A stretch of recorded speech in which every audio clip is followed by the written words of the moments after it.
สุดท้ายบางปอนởថ្ងៃនេះខ្ញុំនឹងមកបង្រៀនបងប្អូនអំពីរបៀបឆែកមើលវីសាពេលដែលយើងស្នើសុំវីសារួចយើងចង់ដឹងថាយើងជាប់ឬក៏ធ្លាក់ជាពិសេសសម្រាប់បងប្អូនដែលអត់ចេះឆែកមើលបងប្អូនអាចមើលវីដេអូនេះបានមុនបងយើងចូលទៅកាន់ Google Chrome បន្តមកទៀតយើង search យកពាក្យថា visa.go.ko យើង select លើពាក្យនោះមួយមកពេលយើង select ហើយយើងឃើញពាក្យថាKorea Visa Portal បងប្អូន select លើមួយទៀតមកបន្តមកបងប្អូនឃើញថងពាក្យថាជួវេនឹងប៉ាគឹមយើងដាក់មកលើនឹងមកយើងឃើញពាក្យថាជីនហេងហនវ៉ាំងជួវេមីឈូរយក select លើមួយមកបងប្អូន scroll មកបន្តិចមកហើយថងពាក្យថាយកកនប៉ុនហូកន្លែងយកកនប៉ុនហូគឺយើងឲ្យដាក់លេខ passport យើងវាយលេខ passport មកហើយឡើងយ៉ងមុន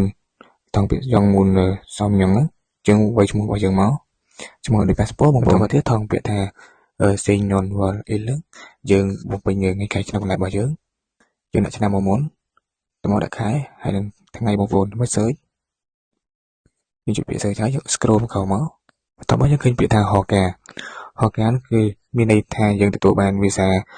ហើយថ្ងៃដែលគាត់ស្នើសុំវីសាហ្នឹងគឺនៅថ្ងៃទី6ខែ2ហើយថ្ងៃលទ្ធផលរបស់គាត់គឺនៅថ្ងៃទី13ខែ2ហើយសម្រាប់វីសាគាត់គឺវីសា D411 គឺវីសាដែលគាត់ដាក់មករៀនណាបងប្អូនហើយសម្រាប់វីសាផ្សេង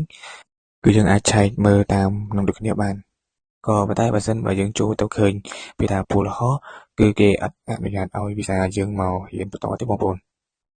ហើយដូចរបស់គាត់អញ្ចឹងឡើងពូលហោពីកន្លែងគឺគាត់ធ្លាប់ឲ្យគេដាក់អញ្ចឹងធ្លាក់ចំនួន2ដងហើយគាត់តែគាត់មកឲ្យខ្ញុំដាក់គាត់ដាក់តែម្ដងគឺគាត់